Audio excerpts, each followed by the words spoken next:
Listen up because we're about to dive into the absolutely bonkers world of ancient military strategy, where generals looked at farm animals and thought, you know what would make this pig better? Setting it on fire and pointing it at the enemy.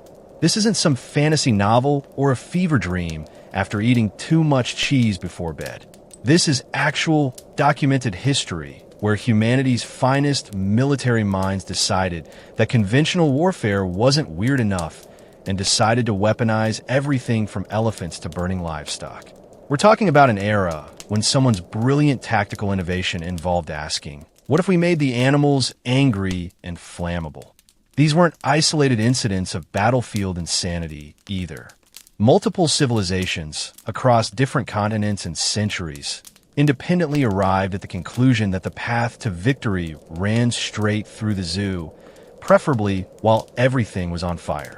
The good news is that ancient warfare gave us some of the most creative, outside-the-box thinking in human history, proving that our ancestors were capable of absolutely mind-blowing innovation when properly motivated by the threat of being conquered. The bad news is that their creativity manifested as, let's see what happens when we light this pig on fire and send it screaming into enemy lines, which tells you pretty much everything you need to know about humanity's problem-solving skills. We're dealing with military strategists who looked at a massive elephant, nature's tank, and thought, yeah, but what if we made it angry and put a bunch of dudes with spears on top? The sheer audacity of ancient generals is simultaneously impressive and deeply concerning, like watching someone juggle chainsaws while riding a unicycle over a pit of alligators. It's spectacular, sure, but you're also wondering who approved this plan and whether they were entirely sober when they did. The historical record is filled with moments where you can practically hear some ancient soldiers saying, "Sir, are you absolutely sure about this?" right before all hell broke loose. War elephants weren't just some quirky footnote in military history. They were the main battle tanks of the ancient world, except they could think for themselves, had terrible PTSD, and sometimes decided that everyone, including their own team, was the enemy. The Carthaginian general Hannibal famously brought 37 elephants over the Alps to fight Rome, which sound impressive until you realize he started with way more, and the journey was basically an elephant massacre. These weren't docile circus performers doing tricks for peanuts. These were multi-ton rage machines that needed years of training, constant maintenance, and handlers who apparently had a death wish. An adult war elephant could weigh up to 14,000 pounds and stood 10 feet tall at the shoulder, making them visible for miles away, which is terrible for surprise attacks, but excellent for absolutely terrifying the living daylights out of anyone who'd never seen one before. The psychological impact alone was worth the investment because nothing says you're having a bad day quite like watching several tons of angry elephant charging at your formation while trumpeting like the world's angriest foghorn. The Indians were the original elephant warfare pioneers, using them in battle as early as 1100 BCE, which means someone looked at an elephant approximately 3,000 years ago and thought, I could ride that into battle and somehow survive to tell the tale. The ancient Indian text Arthashastra describes in loving detail how to train, deploy, and maintain war elephants, including what to feed them, how to armor them, and presumably what to do when they inevitably freaked out and trampled everyone in sight. Indian rulers maintained massive elephant corps, sometimes numbering in the thousands, which required entire departments dedicated to elephant management, elephant healthcare, and elephant anger management counseling. These weren't pets. They were living weapons platforms that ate 300 pounds of food per day and could kill you 17 different ways before breakfast. The training process took years and involved gradually desensitizing the elephants to the chaos of battle, which sounds reasonable until you remember you're teaching an animal that never forgets to be comfortable with violence and mayhem. Needless to say, this sometimes backfired spectacularly, creating scenarios where the elephant's excellent memory worked decidedly against everyone involved. Alexander the Great encountered war elephants during his invasion of India in 326 BCE at the Battle of Hydaspes. And by all accounts, it scared him enough that he decided maybe conquering the entire world wasn't such a great idea after all. King Porus of India brought 200 elephants to the party, and Alexander's cavalry absolutely lost their minds because horses, quite reasonably, want nothing to do with giant trumpeting monsters that smell like destruction and bad decisions. Alexander won the battle through cunning tactics and sheer stubborn refusal to admit defeat, but the experience was traumatic enough that when his army heard there were more elephant-equipped kingdoms ahead, they basically staged a mutiny and forced him to turn around. This wasn't cowardice. This was rational self-preservation in the face of biological siege engines. The Macedonian soldiers had fought their way across the known world, conquered the Persian Empire, and defeated countless enemies. But war elephants were apparently where they drew the line. You can almost hear them saying, "We've followed you everywhere, boss, but we're not dealing with any more of those nightmare creatures." Alexander, who'd never backed down from a challenge in his life, looked at his exhausted army and the prospect of more elephant warfare and essentially said, "You know what? Fair point. Let's go home." The Seleucid Empire, one of the successor states after Alexander's death, became absolutely obsessed with war elephants, maintaining herds that numbered in the hundreds and treating them like modern nations treat their nuclear arsenals.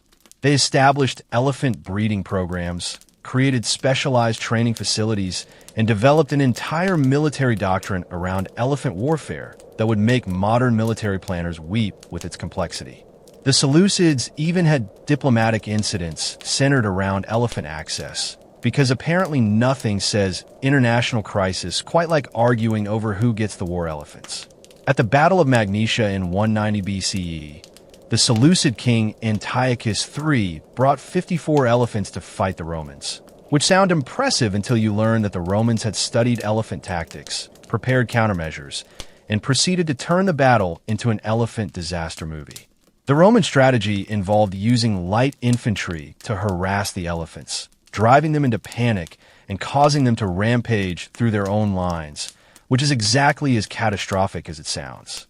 Imagine spending years training these animals, investing enormous resources in their upkeep, and building your entire battle strategy around them, only to watch them turn around and wreck your own army because someone threw some javelins and made loud noises. The Romans themselves eventually adopted war elephants, because apparently watching them demolish Seleucid armies wasn't enough to convince them that maybe, just maybe, this was a terrible idea that occasionally worked. They used them in various campaigns, with mixed results ranging from surprisingly effective to, oh God, why do we think this was a good idea?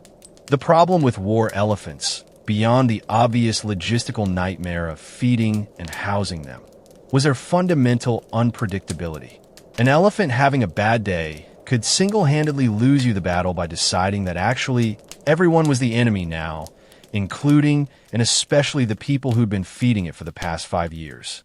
Roman historians documented numerous instances of elephants panicking, running amok, and causing more damage to their own side than to the enemy, which raises serious questions about the cost-benefit analysis of elephant warfare. Yet despite all evidence suggesting that weaponizing massive, intelligent animals with long memories and short tempers might have some drawbacks, generals kept doing it for centuries. The Romans eventually phased out elephants not because they weren't effective, but because maintaining an elephant corps was absurdly expensive and the animals required specialized handlers who could command premium salaries because their job description included "might get trampled by angry elephant" as a daily responsibility. Now, here's where things get really weird, because apparently war elephants weren't strange enough, so someone invented the fire pig. Yes, you read that correctly, fire pigs. Some absolute genius of ancient biological warfare looked at a pig, looked at fire, and thought, what if we combine these two things and aim them at war elephants? This wasn't metaphorical. This was literal pigs, doused in flammable substances, set ablaze, and then released toward enemy elephant formations. The ancient historian Polyaenus documented this tactic, describing how defenders would cover pigs in pitch or oil, ignite them, and release them squealing toward attacking elephants. The theory was that elephants, despite being massive and powerful, were terrified of fire and the high-pitched squealing of burning pigs, which sounds like the kind of plan someone comes up with at 3 a.m. after way too much wine. The really disturbing part is that apparently it worked. Multiple historical sources report instances where fire pigs successfully broke up elephant charges, sending the massive beasts fleeing in panic from burning, screaming livestock. Just imagine being an elephant handler, watching years of training evaporate as your war elephant loses its mind because of an angry bacon predecessor running at you while on fire. The most famous instance of fire pig deployment occurred during the siege of Megara in 266 BCE, when Antigonus II, Gonatas of Macedon, attacked the city with his elephant corps, probably feeling pretty confident about his chances. The defenders of Megara, desperate and apparently willing to try anything, allegedly deployed fire pigs against the elephants with devastating effect. The elephants, confronted with squealing, flaming pigs, completely lost their composure and fled, trampling Macedonian infantry in their panic and turning the siege into a disaster. This means that Antigonus, a powerful king with a professional army and sophisticated siege equipment, was defeated by agricultural products that had been set on fire.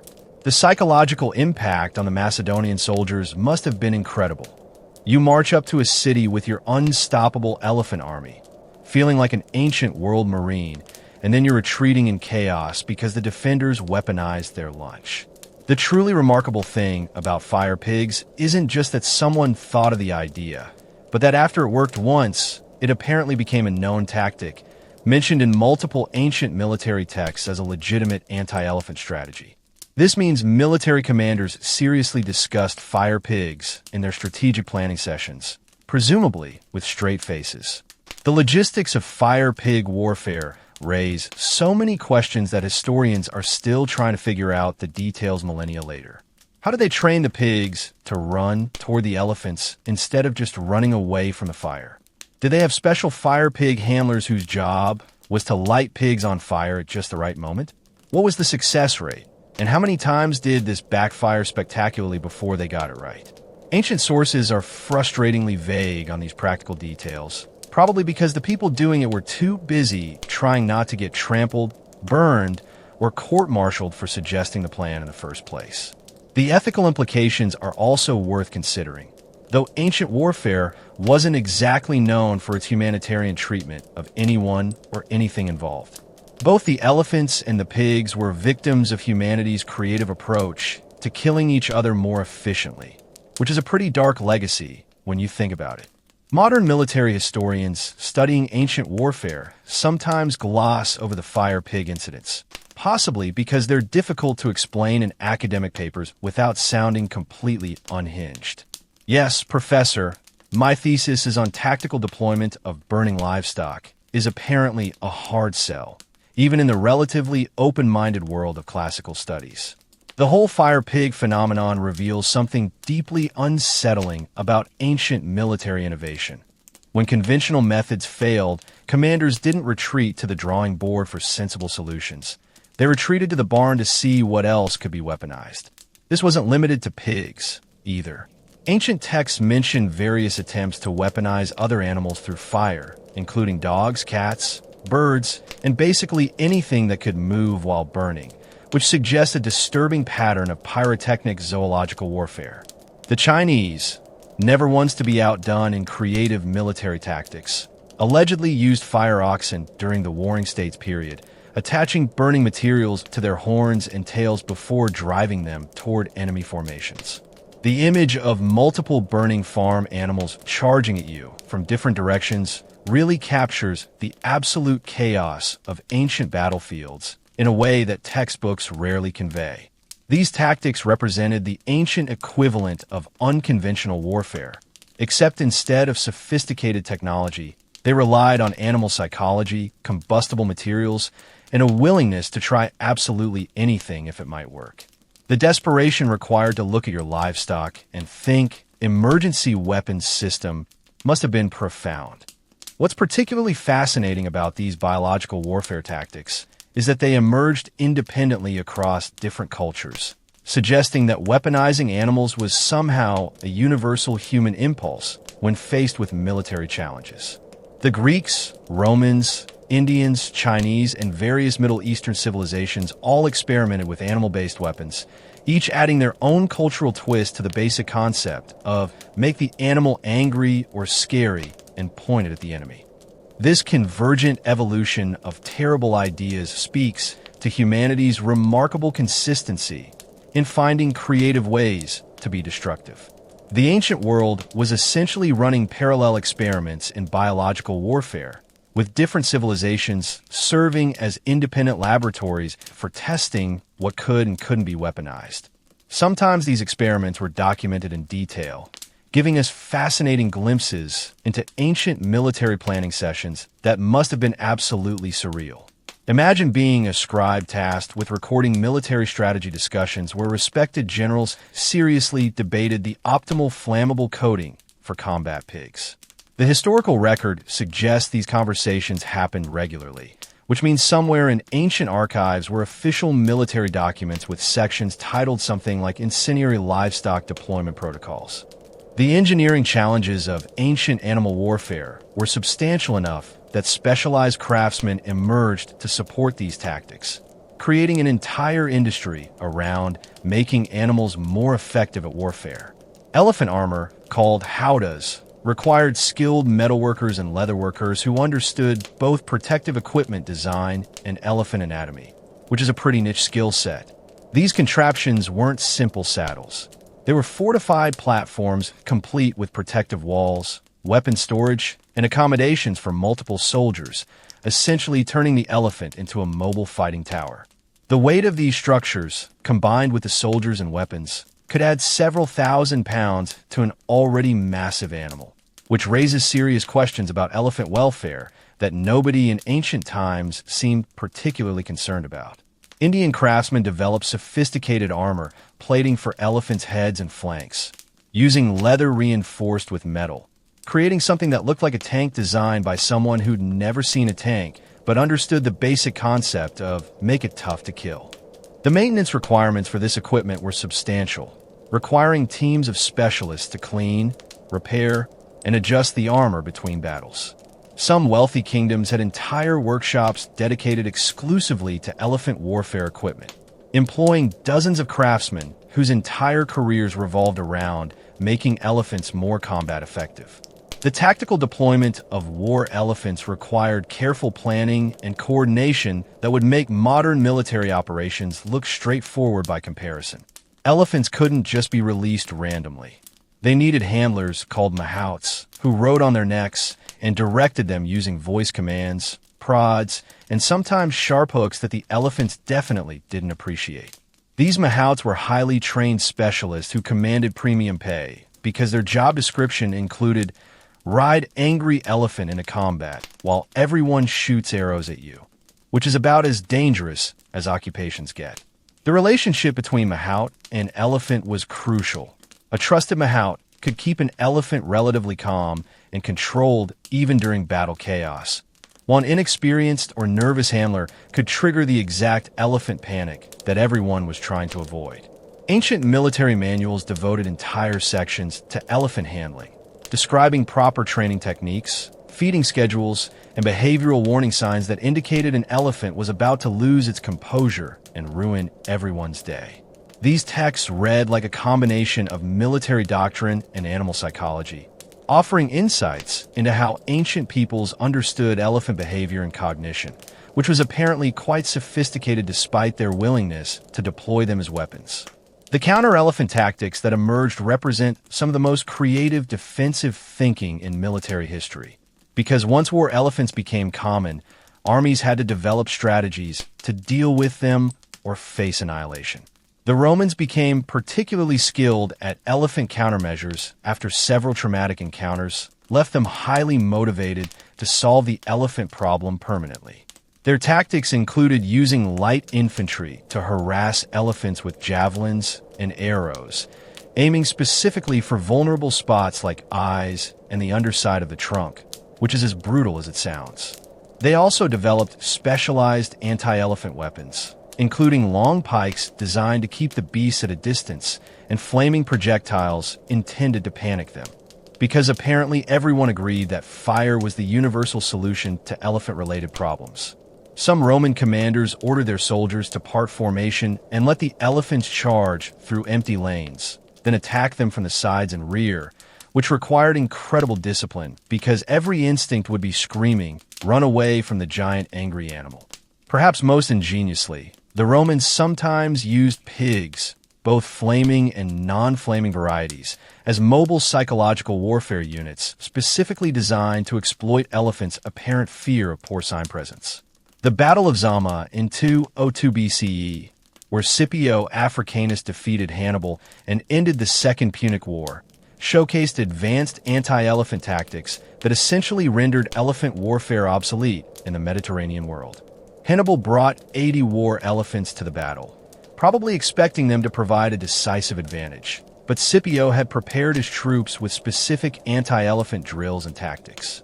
The Roman infantry created lanes in their formation, allowing the elephants to charge through without causing casualties, while Roman light troops harassed them with missiles and loud noises, driving them into panic. Many of Hannibal's elephants ended up rampaging through his own Carthaginian lines, causing chaos and disruption that contributed to his defeat. This battle demonstrated that with proper training and tactics, disciplined infantry could effectively neutralize war elephants, removing much of their psychological and tactical advantage. The lesson was clear. Elephants were impressive and terrifying, but they weren't invincible, and the enormous investment required to maintain them wasn't necessarily justified by their battlefield performance. After Zama, elephant usage in Mediterranean warfare declined significantly. Though they continued being used in India and Southeast Asia for centuries, because apparently some lessons take longer to learn in different geographical regions. The economic implications of maintaining war elephant corps were staggering enough that only the wealthiest kingdoms could afford them, making elephants a status symbol as much as a military asset. A single war elephant could cost as much as maintaining 50 human soldiers, when you factored in food, handlers, veterinary care, training, and equipment. An elephant's daily food requirements included hundreds of pounds of vegetation, which had to be transported and stored, creating massive logistical challenges during military campaigns. Moving an elephant army required extensive planning, because you couldn't just march them anywhere.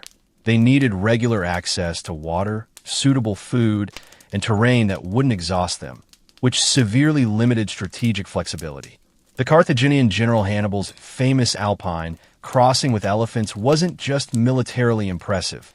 It was a logistical nightmare that cost him most of his elephants and probably years off his life from stress.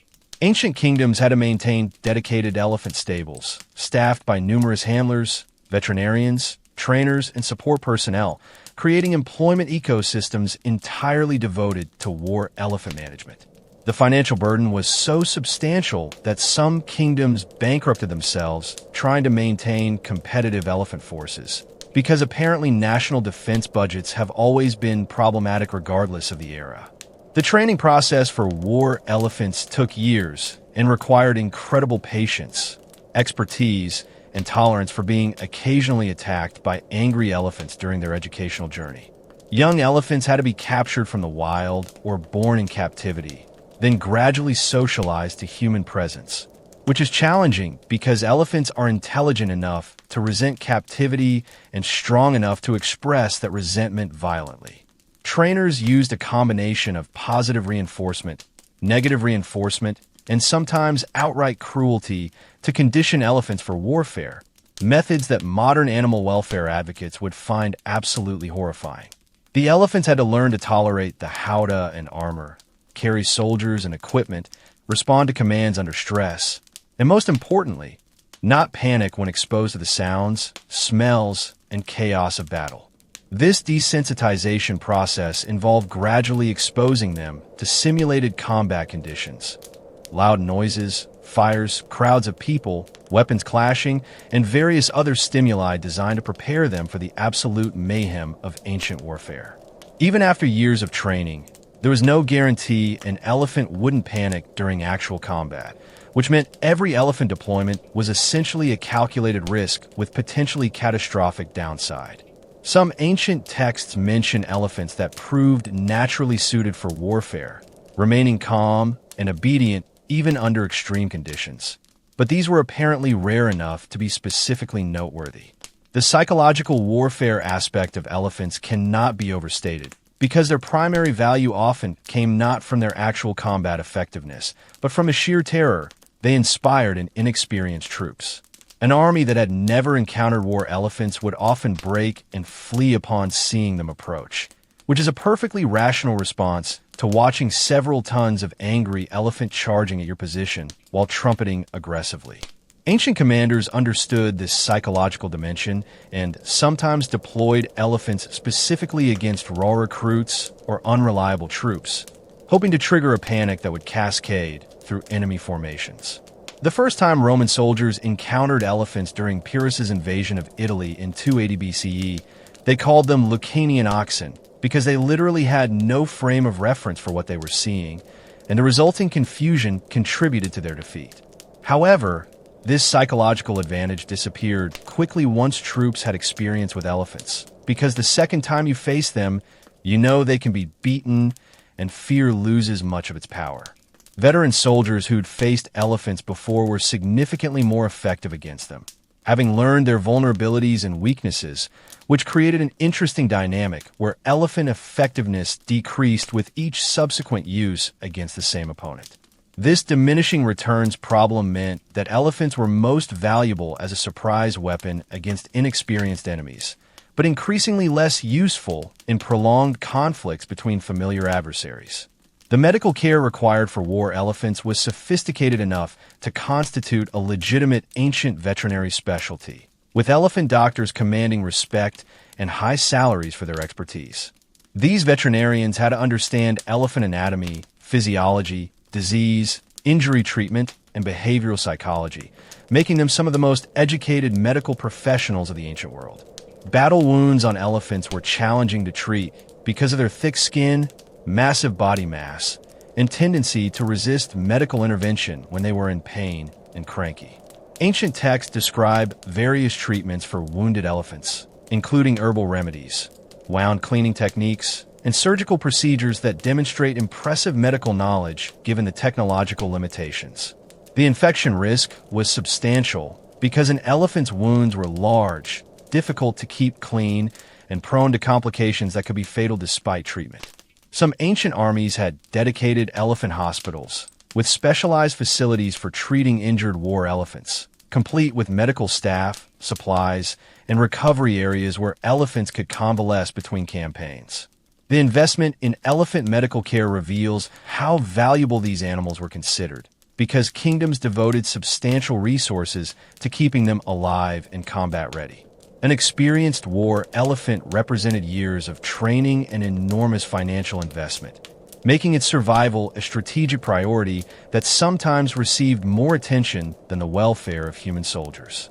The decline of war elephant usage in most regions came not from a sudden realization that maybe weaponizing giant mammals was problematic, but from gradual tactical evolution that made them increasingly obsolete and vulnerable.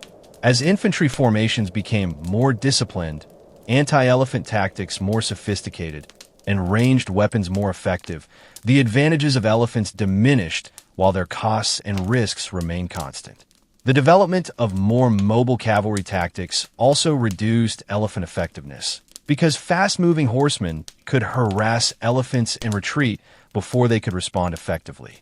Gunpowder weapons eventually rendered war elephants completely obsolete, because even the thickest elephant hide couldn't stop a musket ball, and the loud explosions reliably panicked them regardless of training. By the medieval period, elephant warfare had largely disappeared from the Middle East and Mediterranean, surviving primarily in South and Southeast Asia, where they remained in use for centuries longer. The last significant military use of elephants occurred in Southeast Asia during the colonial period, where they served primarily in logistical roles rather than as frontline combat units. Their final retirement from military service marked the end of one of history's strangest and most persistent military innovations, closing a chapter that had lasted over 2,000 years and spawned countless variations on the basic theme of large animal goes toward enemy. The cultural legacy of war elephants persisted long after their military obsolescence, embedding themselves in art, literature, and collective memory as symbols of power and exotic warfare. Ancient coins frequently featured elephant imagery, with rulers stamping their currency with elephants to advertise military might and intimidate rivals, which is essentially the ancient equivalent of posting your military hardware on social media. Temples and monuments across the ancient world depicted war elephants in intricate detail, celebrating victories and commemorating battles where they played decisive roles, ensuring that future generations would know exactly how terrifying Grandpa's war stories actually were. Roman triumphal arches sometimes included elephant imagery, specifically to emphasize exotic conquests, because nothing said, "We conquered distant lands," quite like showcasing animals most Romans had never seen in person. Literary works from ancient India, Greece, and Rome devoted extensive passages to describing war elephants, often exaggerating their size and ferocity to mythological proportions that made them sound more like kaiju than actual animals. These cultural representations influenced how subsequent civilizations viewed elephants, creating expectations and assumptions that persisted into the modern era despite being wildly inaccurate. The propaganda value of elephants extended beyond their battlefield utility, serving as living advertisements for a kingdom's wealth, power, and connection to exotic distant lands. Maintaining war elephants announced to the world that you had resources to spare, because only genuinely wealthy states could afford such expensive military assets. Diplomatic exchanges sometimes included elephants as prestigious gifts, with recipients expected to be appropriately impressed by receiving a multi-ton animal that required constant care and could kill you if it had a bad day. When Ptolemy II of Egypt received elephants as gifts, he paraded them through Alexandria specifically to demonstrate his kingdom's prestige and international connections, essentially using them as very large, very expensive status symbols. The psychological impact on populations who'd never seen elephants was substantial, reinforcing perceptions of their rulers' power and reach. Some kingdoms bred elephants specifically for diplomatic purposes, maintaining herds that served more ceremonial than military functions, which tells you everything about how image-conscious ancient rulers could be. The tradition of gifting elephants to foreign dignitaries persisted well into the medieval and early modern periods, with various rulers receiving elephants they had absolutely no idea what to do with, creating awkward situations where maintaining your diplomatic gift became an expensive burden. Meanwhile, fire pigs and other incendiary animals occupied a very different cultural space, being simultaneously effective tactical innovations and deeply disturbing practices that ancient writers seemed uncomfortable discussing in detail. Unlike elephants, which received extensive literary celebration, fire pigs were typically mentioned briefly and matter-of-factly, as if ancient historians were embarrassed by the entire concept and wanted to move on quickly. This cultural discomfort is fascinating because it suggests even ancient peoples, who regularly engaged in brutal warfare, found something distasteful about weaponizing burning livestock, possibly because it violated agricultural norms and represented desperate measures. Fire pigs never appeared on coins, never featured in triumphal celebrations, and never became symbols of military prowess, despite apparently being quite effective when deployed correctly. The contrast between how elephants and fire pigs were culturally processed reveals interesting distinctions in ancient military ethics. Some weapons were glorious, while others were merely necessary, and nobody wanted to be remembered as the fire pig guy, even if it won the battle. Modern historical reenactments enthusiastically recreate Roman legions, Greek phalanxes, and even elephant charges, but somehow fire pig demonstrations never made it onto the historical festival circuit, probably for excellent liability and ethical reasons. The practical knowledge of animal-based warfare tactics was transmitted through military manuals and oral traditions, creating a body of expertise that seems bizarre from our contemporary perspective, but represented serious military science to ancient practitioners.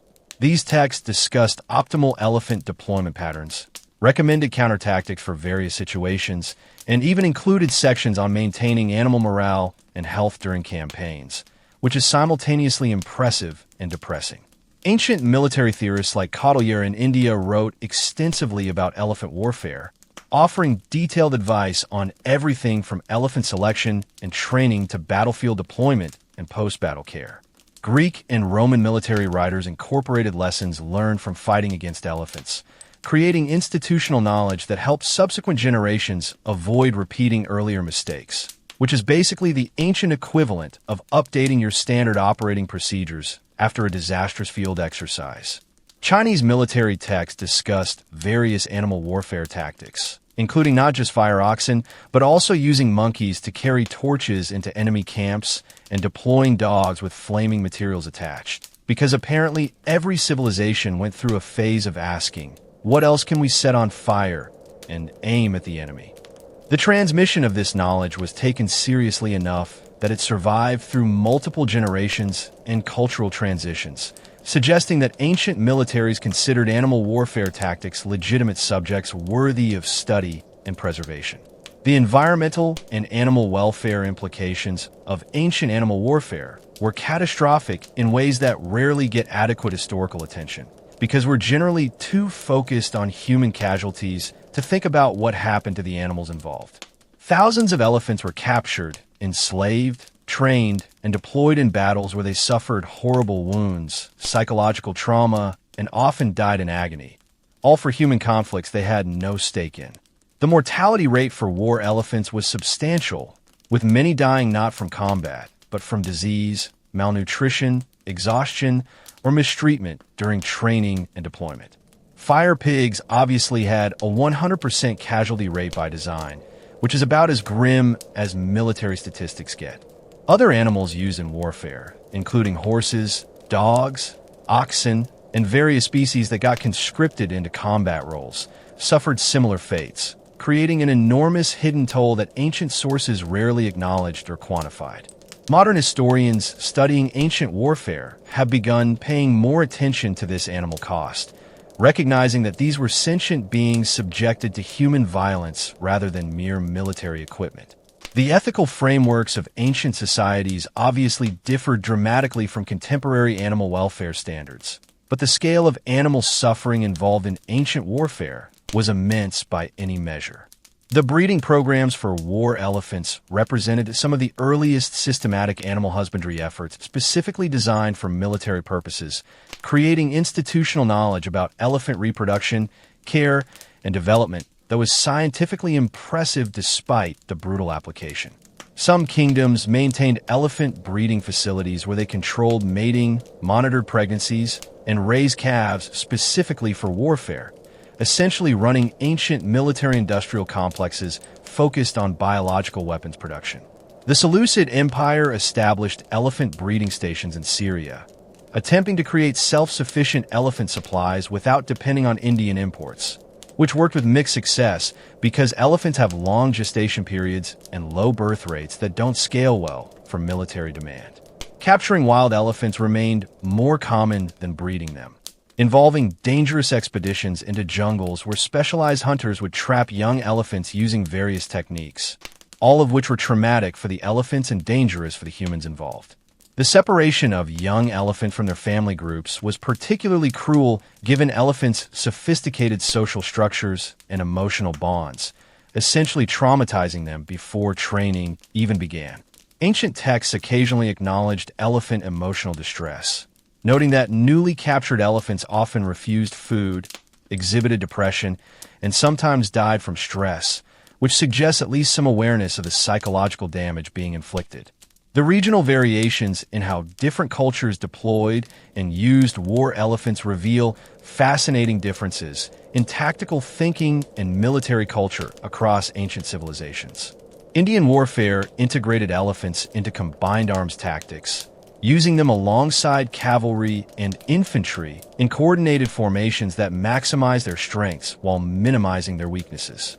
Southeast Asian kingdoms developed distinctive elephant warfare traditions, including elephant versus elephant combat, where specially trained elephants fought each other directly while their mahouts engaged in simultaneous personal combat on top, which sounds like something from a fantasy novel, but was actual documented military practice.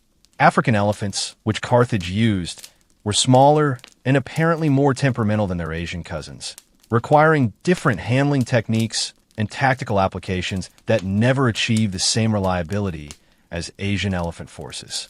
The Ptolemaic Kingdom of Egypt experimented with African forest elephants, achieving mixed results because these elephants proved difficult to train and control compared to the Asian elephants their opponents used.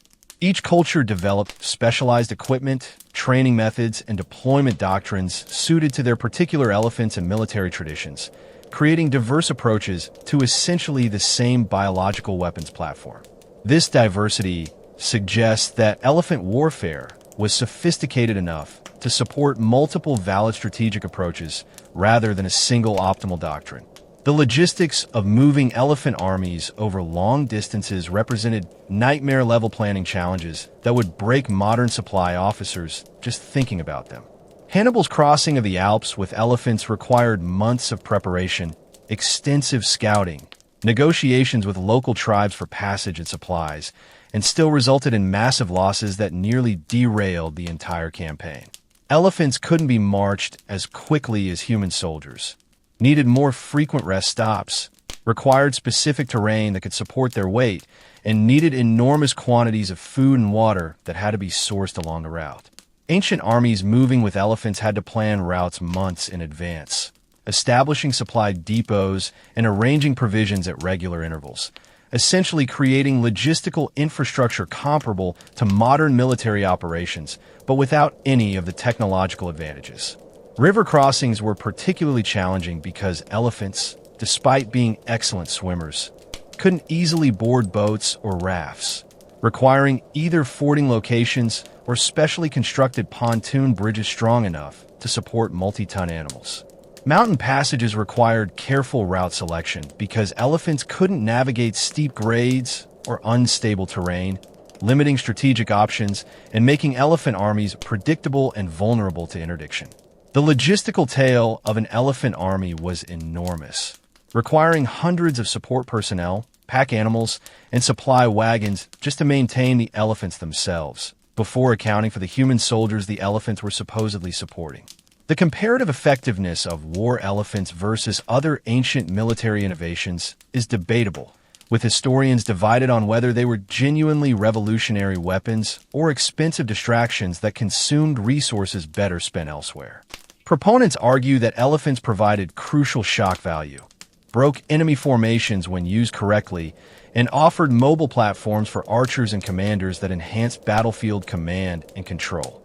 Critics note their unpredictability, vulnerability to countermeasures, enormous costs, and tendency to cause friendly fire casualties when they panicked, arguing that the same resources could have maintained much larger and more reliable human forces. The historical record shows both spectacular successes and catastrophic failures, suggesting that context and execution mattered more than the inherent qualities of elephant warfare itself. In some battles, elephants proved decisive, breaking enemy morale and enabling victories that might otherwise have been impossible. In others, they accomplished nothing or actively contributed to defeat through panic and friendly fire incidents. This inconsistency made elephant warfare a calculated gamble, where commanders bet enormous resources on weapons that might perform brilliantly or fail catastrophically with little middle ground. Modern military analysts studying ancient warfare generally conclude that elephants were effective within specific narrow parameters, but represented poor investment choices compared to alternatives, which is basically a polite way of saying they were impressively expensive mistakes that occasionally worked out well enough to justify continued use. The transition away from animal-based warfare weapons toward mechanical and chemical alternatives marked a fundamental shift in military technology that accelerated during the medieval and early modern periods. As siege engines, crossbows, and eventually gunpowder weapons became available, the tactical niches that elephants and other animal weapons filled could be addressed through more reliable and controllable means. Cannons provided the shock value and formation-breaking capability of elephants without the unpredictability and maintenance requirements, making them superior investments despite their own substantial costs and limitations. The professionalization of armies and standardization of training made disciplined infantry formations more effective at countering cavalry and other mobile threats, reducing the demand for exotic countermeasures like fire pigs. By the Renaissance, European militaries had completely abandoned animal-based weapons in favor of gunpowder and pike formations, relegating elephants and similar tactics to the category of historical curiosities. Asian militaries retained elephants longer, but increasingly in logistical and ceremonial roles rather than frontline combat, recognizing that their vulnerability to firearms made them combat liabilities. The last gasps of war elephant usage occurred in colonial-era conflicts where technologically mismatched forces employed traditional tactics against modern weapons with predictably tragic results. The final chapter of animal warfare closed not with a dramatic last stand, but with gradual obsolescence as newer technologies proved more effective, cheaper, and less likely to accidentally kill their own users, which is really all you can ask for military equipment. The archaeological evidence for war elephants and animal warfare tactics provides tangible confirmation of what literary sources describe, though interpreting these remains presents unique challenges. Elephant bones showing combat injuries, including healed fractures, embedded arrowheads, and sword cuts, offer direct evidence of their battlefield use and the violence they endured. Armor fragments, including pieces of howdahs and protective plating, demonstrate the sophisticated equipment ancient craftsmen created for elephant warfare, though complete examples are rare because metal was typically recycled. Artistic representations on pottery, coins, and architectural reliefs provide visual documentation of how elephants were equipped and deployed, though these were often stylized or exaggerated for propaganda purposes. Mass graves occasionally include elephant remains alongside human soldiers, offering poignant evidence of shared battlefield casualties and suggesting that at least some armies treated fallen war elephants with respect similar to human combatants. The material record for fire pigs and similar incendiary animals is essentially non-existent because burning pigs don't leave diagnostic archaeological signatures, meaning we're dependent entirely on textual sources for understanding these tactics, which frustrates archaeologists trying to confirm or refute historical accounts. The absence of physical evidence doesn't mean these practices didn't occur, just that they're archaeologically invisible, creating interpretive challenges for scholars studying ancient warfare. The economic ecosystems that developed around war elephant maintenance created entire industries and professional specializations that persisted for centuries, employing thousands of people whose livelihoods depended on militarized pack arrows. Elephant trainers formed professional guilds in some regions, passing down expertise through family lineages and apprenticeship systems that treated elephant management as serious craft requiring years to master. Specialized blacksmiths dedicated their careers to forging elephant armor and howdah components, developing metallurgical techniques specifically adapted to the unique requirements of equipment that had to be both protective and light enough for elephants to carry. Veterinarians who specialized in elephant medicine commanded premium fees and enjoyed high social status because their expertise was rare, valuable, and literally life or death for expensive military assets. Fodder suppliers, stable managers, mahout trainers, and equipment maintenance specialists all found employment in the war elephant industrial complex, creating economic dependencies that gave kingdoms vested interests in maintaining elephant warfare regardless of tactical effectiveness. Some regions developed economies substantially dependent on elephant-related military spending, making the eventual obsolescence of war elephants economically disruptive for communities that had organized around serving this need. The parallel to modern military-industrial complexes is striking. Once you've built an entire economy around a particular weapon system, discontinuing it becomes politically and economically complicated even when strategic logic suggests it's time to move on. The intelligence and emotional complexity of elephants made them fundamentally different from other domesticated war animals, creating ethical dimensions that some ancient observers seemed dimly aware of even if they couldn't articulate modern animal welfare concepts. Elephants formed strong bonds with their mahouts and other elephants, experiencing grief when separated and showing signs of psychological trauma after violent experiences. Ancient texts occasionally note elephants refusing to fight, displaying what we now recognize as symptoms of PTSD or mourning fallen companions, though these observations were typically framed as curiosities rather than ethical concerns. The cognitive dissonance of recognizing elephant intelligence while simultaneously exploiting them for warfare produced some remarkably uncomfortable passages in ancient literature where writers simultaneously praised elephant cleverness and described using them as expendable weapons. Some Buddhist and Jain texts explicitly criticized elephant warfare on ethical grounds, arguing that inflicting suffering on intelligent beings violated spiritual principles, though these objections had limited impact on actual military practices. The modern understanding of elephant cognition and emotional life makes historical war elephant practices even more disturbing in retrospect, revealing systematic abuse of beings we now know experience suffering in ways comparable to humans. Reading ancient accounts of elephant warfare while understanding what we now know about elephant psychology is genuinely heartbreaking, transforming what might seem like quirky historical trivia into documentation of organized cruelty on an industrial scale. The training methods used for war elephants range from patient conditioning to outright brutality, with ancient texts describing techniques that modern animal behaviorists would classify as torture. Some training programs use positive reinforcement and gradual desensitization, taking years to carefully prepare elephants for combat through incremental exposure to stressful stimuli, which actually sounds relatively humane by ancient standards. Other methods involve systematic abuse designed to break the elephant's spirit and establish complete dominance, including starvation, beatings, isolation, and other techniques intended to terrorize elephants into submission. The ancient Indian practice of crushing involved restraining young elephants in confined spaces while subjecting them to various torments until they accepted human control, which is exactly as horrible as it sounds. These brutal techniques were documented and recommended in military manuals, suggesting they were considered legitimate training approaches rather than aberrant cruelty, which tells you plenty about ancient attitudes toward animal welfare.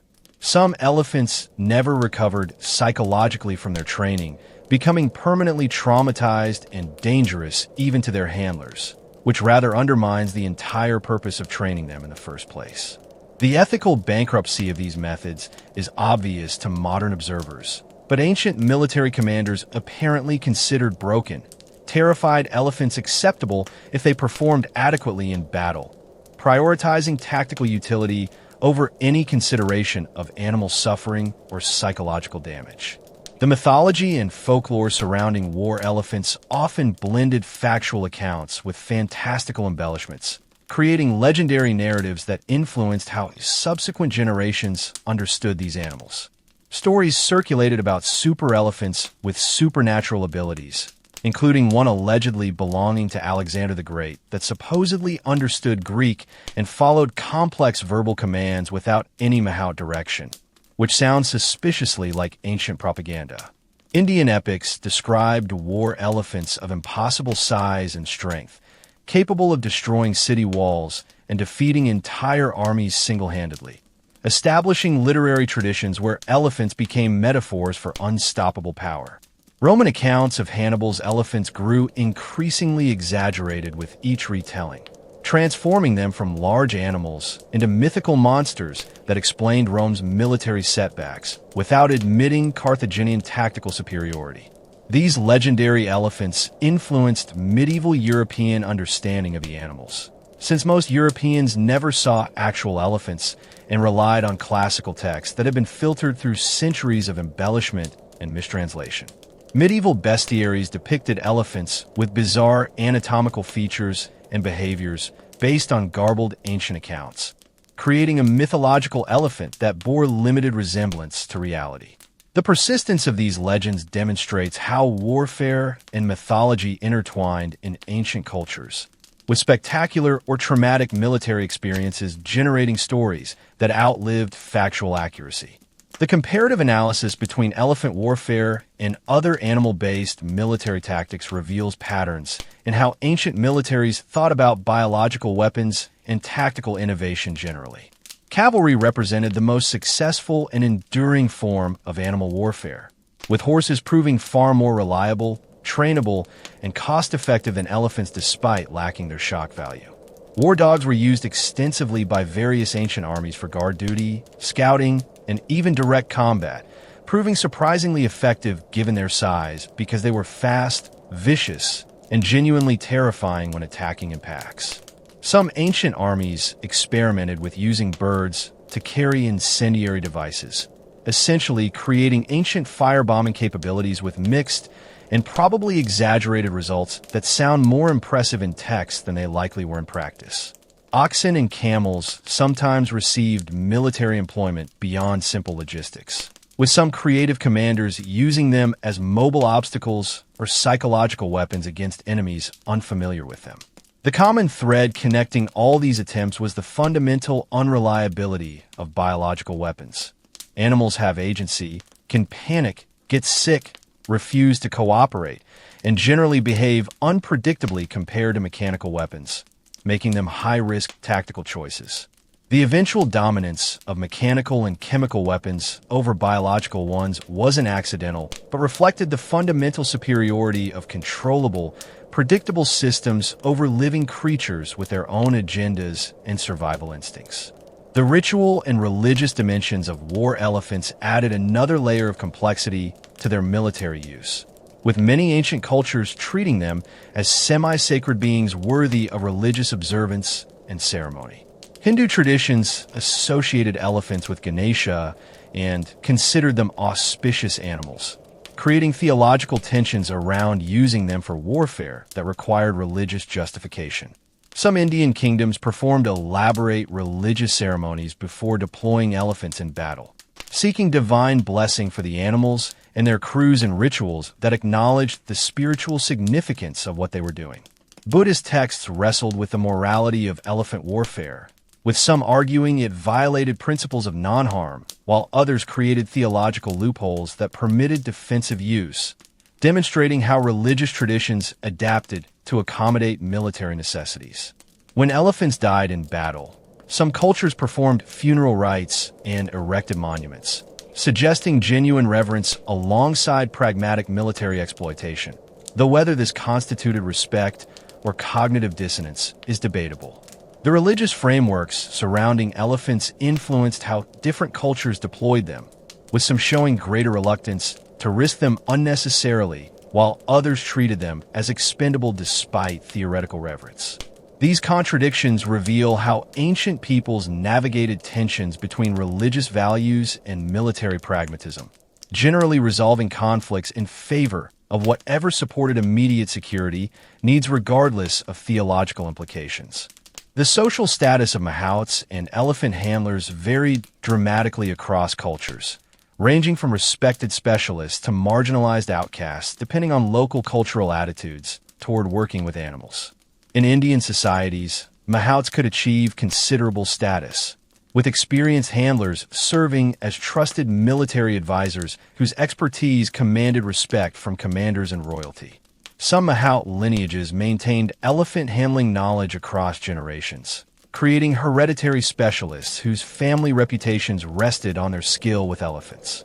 Other cultures treated elephant handlers as low-status laborers performing dangerous, dirty work that respectable people avoided, creating class systems where the people most essential to elephant warfare occupied bottom rungs of social hierarchies. The dangerous nature of the work meant mahouts faced high mortality rates from accidents, battles, and occasional elephant attacks, making it an occupation that attracted either the desperate or the extraordinarily skilled. Some mahouts developed legendary reputations, becoming famous for their ability to control difficult elephants or perform impressive battlefield feats, essentially achieving celebrity status through elephant handling prowess. The relationship between mahouts and their elephants was often described in intimate terms, with handlers spending years with specific animals, learning their personalities and building trust that made effective battlefield control possible.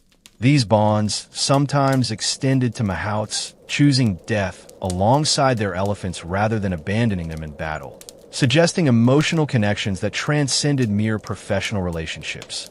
The medical understanding of elephant physiology and psychology that ancient veterinarians developed was genuinely impressive given technological and scientific limitations, demonstrating sophisticated observational skills and practical knowledge. Ancient elephant doctors understood that elephants required specific diets, could suffer from various diseases, and needed psychological care alongside physical treatment, showing awareness of holistic health concepts. They recognized signs of infection, knew how to set broken bones in elephants, and developed surgical techniques for treating battle wounds, creating practical medical knowledge that represented cutting-edge veterinary science for the era. Some ancient medical texts described elephant diseases with enough detail that modern veterinarians can identify the conditions being discussed, confirming the accuracy of ancient diagnostic observations. Treatments included herbal remedies, some of which contained compounds we now know have legitimate medicinal properties, though others were probably ineffective folk medicine that survived through tradition. The challenge of medicating elephants required creative solutions, including hiding medicine in food or developing techniques for forced administration when animals refuse treatment, problems that modern elephant veterinarians still face. Ancient elephant doctors recognized behavioral signs of psychological distress, noting that elephants could become depressed, anxious, or aggressive following traumatic experiences, though they lacked frameworks for understanding PTSD or treating psychological trauma effectively. The transmission of this medical knowledge through texts and teaching created institutional expertise that benefited captive elephants generally, not just military ones, representing one of the few positive legacies of war elephant programs. The diplomatic incidents involving war elephants occasionally shaped international relations and treaty negotiations, because apparently even ancient geopolitics could revolve around giant mammals. After the Battle of Magnesia, the Romans specifically prohibited the Seleucid Empire from maintaining war elephants in their peace treaty, recognizing them as strategic weapons whose elimination weakened Seleucid military capabilities. This treaty provision represented one of the earliest examples of formal arms control agreements, establishing precedents for limiting specific weapons systems through international law. Disputes over elephant access contributed to tensions between rival kingdoms, with control of elephant-rich regions like parts of India becoming strategic priorities for empires seeking military advantages. Some peace treaties included provisions for elephant exchanges, returning captured war elephants to their original owners or requiring defeated kingdoms to surrender elephants as war reparations. The symbolic importance of elephants meant that their treatment in diplomatic agreements carried weight beyond mere military calculations, representing prestige and international status. When kingdoms gave elephants as diplomatic gifts, the receiving party's treatment of them could become diplomatic issues, with mistreatment or elephant deaths potentially straining relationships between states. These elaborate diplomatic dances around elephant management demonstrate how thoroughly these animals had become integrated into ancient international relations and security frameworks. The environmental impact of maintaining large elephant corps was substantial, requiring massive land areas for grazing, enormous quantities of water, and causing significant ecological disruption in regions where elephants were concentrated. Ancient texts occasionally mention problems caused by military elephant populations, including crop damage when elephants escaped or were poorly supervised, basically creating human-elephant conflict dynamics familiar to anyone who's studied modern conservation issues. The demand for elephants drove capture operations that depleted wild populations in accessible regions, forcing hunters to range further afield and impacting elephant demographics in ways that ancient peoples probably didn't fully understand or track. Some regions may have experienced local elephant extinctions due to overcapture for military purposes, though definitive evidence is difficult to establish. because ancient population records are fragmentary. The fodder requirements for large elephant populations could strain local agriculture, diverting food resources that might otherwise support human populations, creating competition and potential famine conditions. Modern conservation biologists studying historical elephant populations have attempted to estimate the demographic impact of ancient elephant warfare, suggesting that thousands of elephants were captured and killed over centuries of military use, representing significant mortality beyond natural rates. The long-term ecological consequences included disrupted elephant social structures, altered migration patterns, and genetic bottlenecks in populations subjected to intensive capture, effects that potentially influenced elephant evolution and behavior in ways we're only beginning to understand. The comparative costs of maintaining war elephants versus equivalent numbers of human soldiers reveal why only the wealthiest kingdoms could sustain elephant warfare programs, because the economics were absolutely brutal even by ancient standards. A single war elephant consumed resources equivalent to feeding 50 soldiers, required specialized equipment costing as much as arming 100 infantrymen, and needed a support staff of handlers, veterinarians, and trainers whose salaries exceeded those of regular troops. The return on investment was questionable at best, with elephants providing tactical advantages in specific situations but remaining vulnerable, unpredictable, and prone to causing friendly casualties that no human soldier would match. Some economic historians have calculated that kingdoms maintaining large elephant corps spent upwards of 20% of their military budgets on them, diverting resources from other defense priorities and creating structural vulnerabilities. The opportunity cost was staggering. The resources consumed by 100 war elephants could have maintained several thousand well-equipped infantry soldiers who would be more reliable, easier to deploy, and far less likely to suddenly decide everyone was the enemy.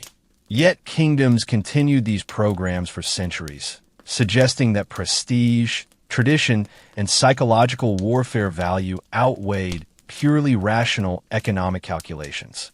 The parallel to modern military procurement decisions is uncomfortable, with nations still sometimes prioritizing impressive weapons systems over more cost-effective alternatives, because symbolic value and institutional momentum overcome economic logic.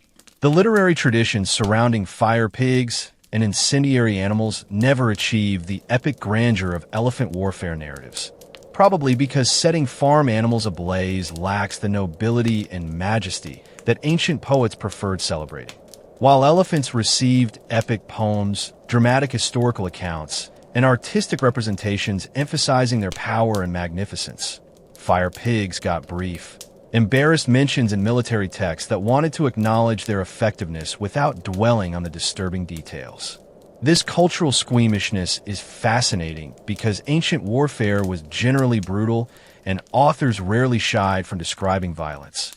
Yet something about burning pigs apparently crossed lines of acceptable military conduct.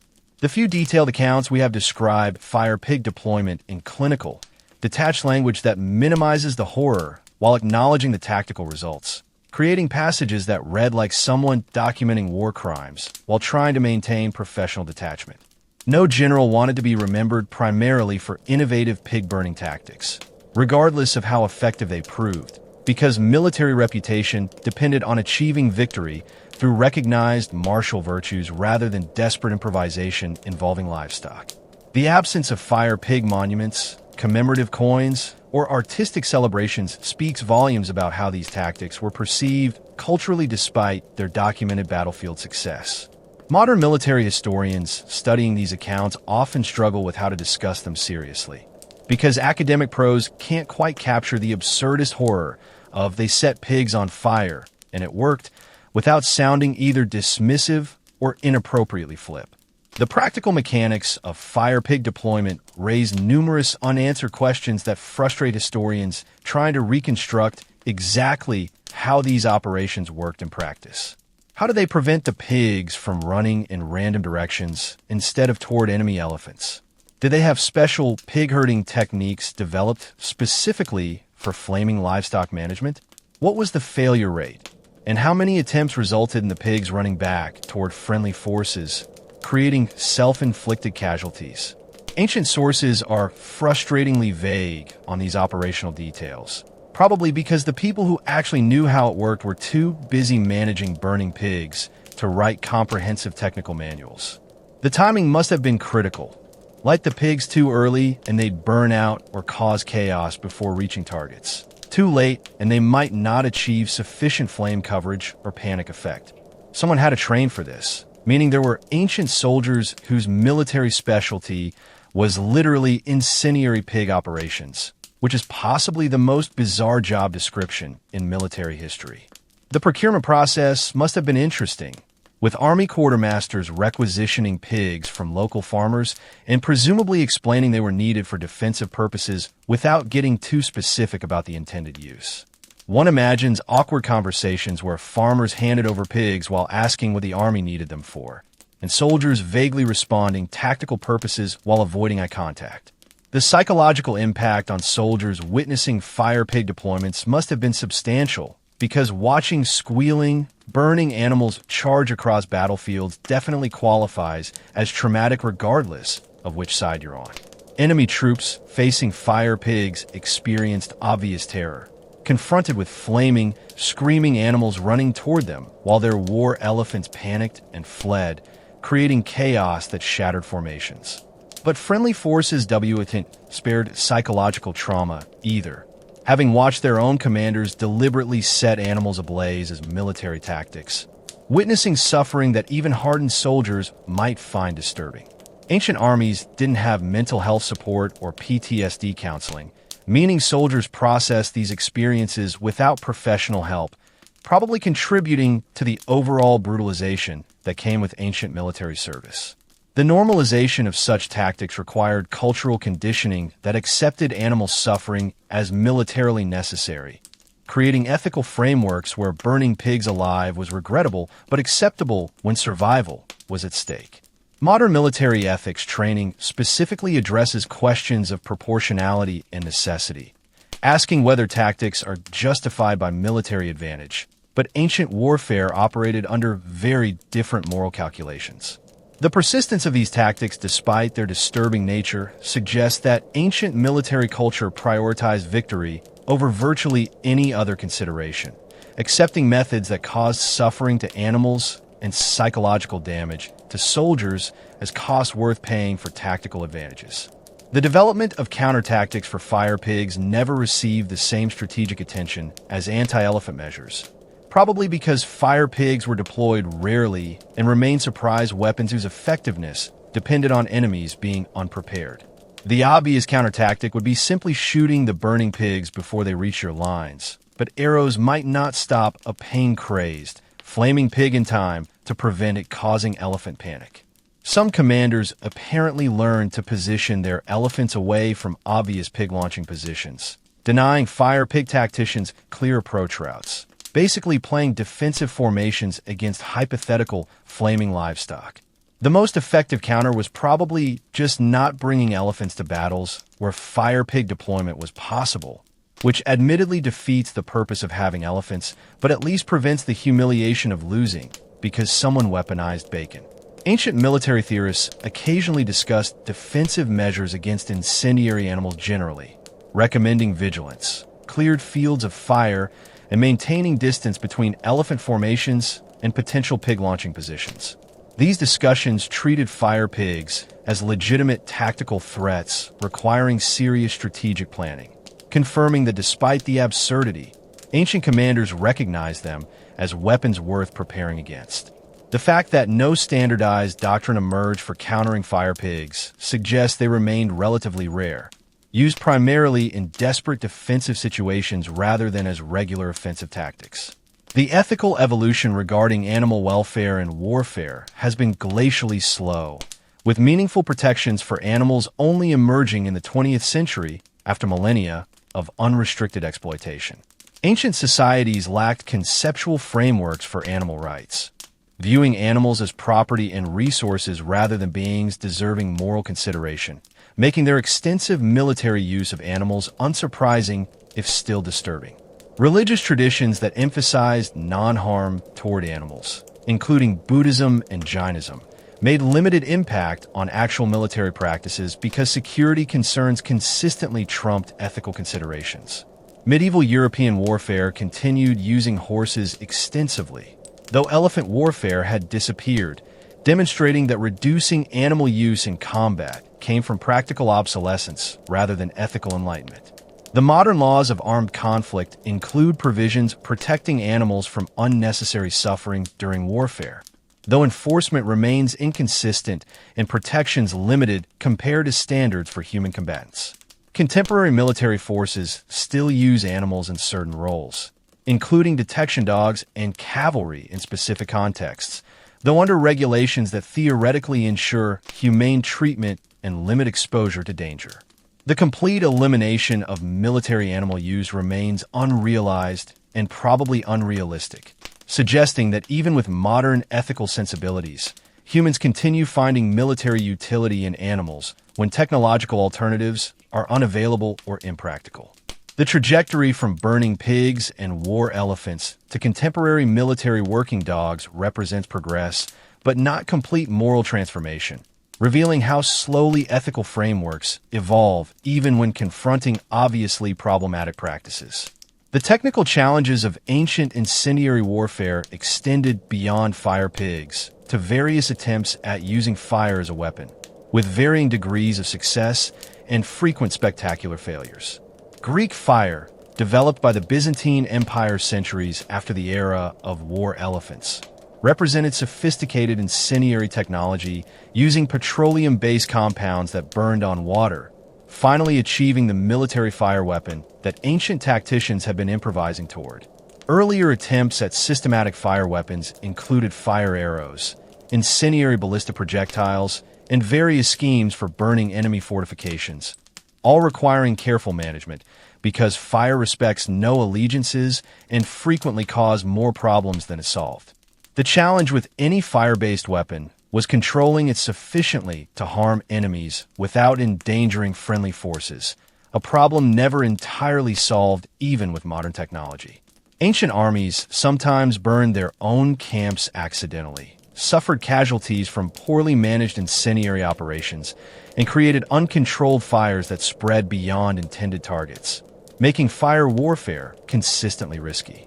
The development of fire pigs and similar incendiary animal tactics represented attempts to weaponize fire's destructive potential while using animals as delivery systems that could be aimed, though aimed is generous when describing the directional reliability of burning livestock. These tactics existed in a broader context of ancient militaries struggling to harness fire effectively, trying to balance its devastating potential against its fundamental uncontrollability. Modern incendiary weapons like napalm and white phosphorus have solved some technical problems while creating new ethical controversies, demonstrating that humanity's complicated relationship with fire as a weapon continues across millennia. The role of climate and geography in determining where elephant warfare was viable limited its global spread, because elephants require specific environmental conditions and cannot survive or function effectively everywhere. Tropical and subtropical regions with adequate water, vegetation, and temperature supported elephant populations and consequently saw elephant warfare develop, while temperate regions remained elephant-free zones where the tactic never emerged organically. Hannibal's use of elephants in Europe represented an attempt to export tropical warfare tactics to inappropriate environments, succeeding briefly through sheer determination before climate and terrain killed most of his elephants. The Alps crossing has become legendary partially because it was genuinely extraordinary to move elephants through mountains and cold, whether they were completely unsuited for, basically attempting the impossible and almost pulling it off. European militaries never adopted elephants despite encountering them in warfare, because the logistics of maintaining tropical animals in temperate climates were prohibitive and alternatives like heavy cavalry were better suited to European conditions. The geographic distribution of elephant warfare therefore followed ecological constraints, with tactics emerging where elephants naturally occurred and spreading only to adjacent regions with similar environments. This geographic limitation meant different regions developed distinct military traditions based on locally available resources, creating diverse tactical repertoires that reflected environmental possibilities rather than universal best practices. The absence of elephants in pre-Columbian American warfare, for example, resulted not from lack of military innovation, but from simple biological unavailability, demonstrating how ecology shaped military history. The transmission of military knowledge about elephant and animal warfare across cultures happened through various channels, including diplomatic contact, military defeats, captured documents, and soldier testimony, creating information networks that spread tactical innovations internationally. When Alexander encountered Indian elephant warfare, his officers documented their experiences, bringing knowledge about elephants back to the Mediterranean world where it influenced subsequent military thinking. Roman soldiers who fought against Pyrrhus's elephants carried first-hand knowledge throughout the empire, informing Roman tactical development and anti-elephant doctrine. Military texts circulated between kingdoms through trade, diplomatic exchange, and espionage, spreading technical knowledge about animal warfare tactics across cultural boundaries despite language barriers. Some military specialists traveled between kingdoms as mercenaries or advisors, carrying expertise about elephant management, training, and deployment that they sold to the highest bidder. This international knowledge economy meant that innovations in elephant warfare developed in India could influence military practices in the Mediterranean, Middle East, and eventually Southeast Asia, creating a connected military culture that shared information despite political divisions. The spread of fire pig tactics appears more limited, possibly because they were less systematically practiced or because the knowledge was considered too specialized or desperate to warrant broad dissemination. Modern military intelligence operations follow similar patterns, gathering information about adversary capabilities and spreading tactical innovations through professional networks, demonstrating continuity in how military knowledge circulates globally. The archaeological investigation of ancient battlefields where elephant warfare occurred provides physical evidence that complements and sometimes contradicts literary accounts, revealing details that ancient writers omitted or misrepresented. Excavations at sites like the Battle of Hydaspes have uncovered elephant remains, weapons, and other artifacts that confirm the presence and scale of elephant forces involved. Analysis of battlefield layouts reveals how terrain influenced elephant deployment, with commanders choosing positions that maximized elephant effectiveness while minimizing their vulnerability. Mass graves containing both human and elephant remains demonstrate the integrated nature of ancient armies, where different species fought and died together. Though whether this reflects genuine military integration or just battlefield contingency is debatable. Some battlefield sites show evidence of fire usage, including burned areas and heat-damaged artifacts, possibly indicating incendiary tactics, though definitively proving fire pig deployment archaeologically is essentially impossible. Modern battlefield archaeology uses techniques including ground-penetrating radar, metal detection, and soil analysis to locate and investigate ancient battle sites, revealing spatial patterns that suggest how combat unfolded. These investigations occasionally challenge traditional interpretations based on literary sources, demonstrating that ancient historians sometimes exaggerated, misunderstood, or deliberately misrepresented what actually happened. The physical evidence grounds our understanding of ancient warfare in material reality, preventing purely literary reconstructions from drifting into speculation or accepting ancient propaganda uncritically. The long-term biological legacy of war elephant programs may include genetic and behavioral changes in elephant populations subjected to intensive capture and selection pressure, though proving causation is difficult. Ancient elephant hunters preferentially captured young animals, potentially selecting for elephants that matured quickly or were more docile, inadvertently breeding for traits favorable to domestication. Populations in regions with intensive elephant warfare may have developed behavioral adaptations, potentially becoming more wary of humans or more aggressive in response to capture pressure, though distinguishing this from general human-wildlife conflict is challenging. Some researchers have speculated that ancient elephant warfare contributed to behavioral differences between African and Asian elephant populations, since Asian elephants experienced more intensive domestication pressure, though other factors probably explain most divergence. The genetic diversity of modern elephant populations may reflect ancient capture practices that created bottlenecks in some regions while leaving others relatively untouched, though ancient DNA studies would be needed to confirm this hypothesis.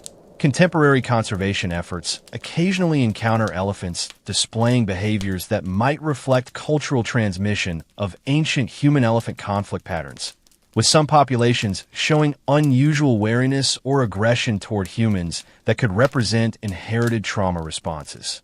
These speculations remain largely unproven, but they raise interesting questions about whether millennia of military exploitation left lasting marks on elephant populations beyond simple demographic impacts. The possibility that we're still living with biological consequences of ancient military decisions is simultaneously fascinating and disturbing, suggesting that humanity's historical choices echo through generations in ways we're only beginning to recognize. The documentation gaps in our understanding of ancient animal warfare create frustrating blind spots where crucial details remain unknown despite extensive historical research and archaeological investigation. We know fire pigs were used, but precise deployment frequencies, success rates, and operational details remain mysterious because ancient writers apparently considered these facts too obvious to document or too disturbing to dwell upon. The training regimens for war elephants are partially documented, but the psychological techniques, timeline variations, and individual elephant responses remain largely opaque, forcing modern researchers to extrapolate from fragmentary evidence. Regional variations in elephant warfare tactics probably existed across different cultures and time periods, but the literary sources rarely provide enough detail for meaningful comparative analysis between Indian, Southeast Asian, and Mediterranean approaches. The experiences of ordinary soldiers, mahouts, and support personnel are almost entirely absent from historical records, which focus on generals and kings, leaving the ground-level reality of animal warfare mostly invisible to contemporary understanding. Modern historians must work with sources written by elites for elite audiences, creating systematic biases that obscure how animal warfare actually functioned operationally versus how it was ideologically presented. Archaeological evidence helps fill some gaps, but can't answer questions about tactics, training, or lived experiences that leave no material traces. The result is a historical understanding that's frustratingly incomplete, with major questions likely to remain permanently unanswered because the evidence simply doesn't exist. The gender dynamics of ancient elephant warfare remain almost entirely unexplored in historical sources, which unsurprisingly, given ancient patriarchal societies focused exclusively on male warriors and commanders. Whether women ever served as mahouts, trainers, or elephant handlers in ancient warfare is unknown, though the dangerous and physical nature of the work probably made it male-dominated like most military specializations. Some ancient cultures had female elephant handlers in non-military contexts, suggesting women possessed elephant management skills that could theoretically translate to military applications, though whether this ever happened remains speculative. The elephants themselves were both male and female, with different sexes potentially exhibiting different behaviors and suitability for warfare, though ancient sources rarely specify which sex was preferred for military use.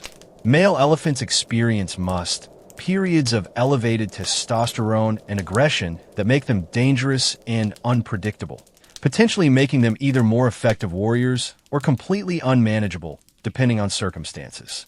Female elephants might have been considered more controllable and reliable, though less physically imposing, creating potential trade-offs that ancient commanders presumably considered when selecting animals. The complete absence of discussion about these dynamics in surviving sources reflects broader patterns where ancient military history was written by men focused exclusively on male experiences and perspectives. Modern historians attempting to reconstruct ancient military practices must navigate these silences, acknowledging that significant aspects of how animal warfare actually functioned remain invisible in our sources. The economic disruption caused by war elephant programs rippled through ancient societies in ways that extended far beyond direct military spending, affecting agriculture, trade, labor markets, and social structures. Regions supplying elephants to military programs experienced economic booms from elephant sales, but also ecological disruption from intensive capture operations that depleted wild populations and damaged forest ecosystems. Agricultural communities near elephant training facilities dealt with crop damage, property destruction, and occasional human casualties when elephants escaped or rampaged, creating local resentment toward military programs. Labor markets were affected by the high demand for elephant specialists, which drew skilled workers into military service and away from other economic activities, potentially creating shortages in related fields. The massive fodder requirements for elephant core created markets for hay, grains, and other feeds, benefiting agricultural suppliers, but also driving up prices and potentially creating food security issues. Some kingdoms developed elephant-dependent economies where substantial portions of economic activity revolved around military animal programs, creating vulnerability to shifts in military doctrine or strategic priorities. When elephant warfare declined, these economic systems had to adapt, potentially causing unemployment, economic disruption, and social dislocation in communities that had organized around serving elephant-related needs. The parallel to modern military base closures and defense industry contractions is striking, demonstrating how military spending creates economic dependencies that persist beyond their strategic justification and resist change, even when circumstances warrant it. The symbolic appropriation of elephant imagery by rulers and states served propaganda purposes that outlasted actual elephant military utility, with elephants continuing to represent power long after their battlefield obsolescence. Royal seals, coins, and monuments featured elephants to communicate strength, exoticism, and connection to martial traditions, using them as visual shorthand for military prowess. Some medieval and early modern rulers maintained ceremonial elephants without military function, keeping the symbols alive even after abandoning the practice, demonstrating how cultural meanings persist beyond practical applications. The transformation of elephants from weapons to symbols represents a broader pattern where military technology becomes mythologized after obsolescence, with cultural memory emphasizing glory while forgetting mundane realities. Modern political uses of historical elephant warfare imagery continue this tradition, with nationalist movements sometimes claiming ancient elephant armies as sources of contemporary pride and identity. These symbolic appropriations often ignore or romanticize the brutal realities of how elephants were actually treated, creating sanitized versions of history that celebrate martial glory while erasing animal suffering. The persistence of elephant warfare in popular imagination despite limited understanding of historical realities demonstrates how military history gets transformed into cultural mythology that serves present political needs rather than accurately representing past practices. Contemporary elephant conservation sometimes struggles against these mythological associations, with some cultures viewing elephants primarily through military or royal symbolism rather than as endangered wildlife requiring protection. The comparative military effectiveness of different ancient weapons systems reveals that elephant warfare occupied a middle tier of tactical utility, more effective than most improvised weapons, but less reliable than disciplined heavy infantry or cavalry. Well-trained elephant units operating in favorable terrain against unprepared enemies could achieve decisive results, breaking formations and causing panics that led to complete military collapses. However, against prepared, disciplined opponents with anti-elephant tactics and experience, elephants became expensive liabilities that consumed resources without providing commensurate advantages. The variability in elephant effectiveness across different battles suggests that context, training, and opposition quality mattered enormously, making blanket assessments of their military value overly simplistic. Fire pigs and similar desperate measures worked occasionally, but represented last resort tactics rather than reliable weapons systems, effective primarily through surprise and psychological shock that diminished with repeated use. The long-term trend in ancient warfare moved toward more controllable, standardized weapons and tactics that produce consistent results, a pattern that systematically disadvantaged animal-based warfare. Modern military analysts comparing ancient weapon systems generally conclude that the most successful ancient armies relied on disciplined infantry, effective cavalry, and good logistics rather than exotic weapons like elephants. The resources invested in elephant warfare might have generated better returns if spent on conventional forces, though the psychological and symbolic value probably justified continued use beyond pure tactical calculations. This cost-benefit analysis applies to many historical military innovations that persisted despite questionable effectiveness, demonstrating how institutional momentum, prestige, and tradition can sustain practices long after rational evaluation would recommend discontinuation.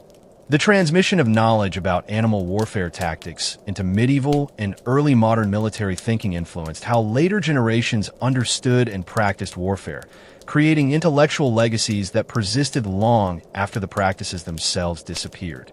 Medieval European writers incorporated classical accounts of war elephants into their military treatises, treating them as relevant tactical lessons despite elephants being completely absent from European warfare.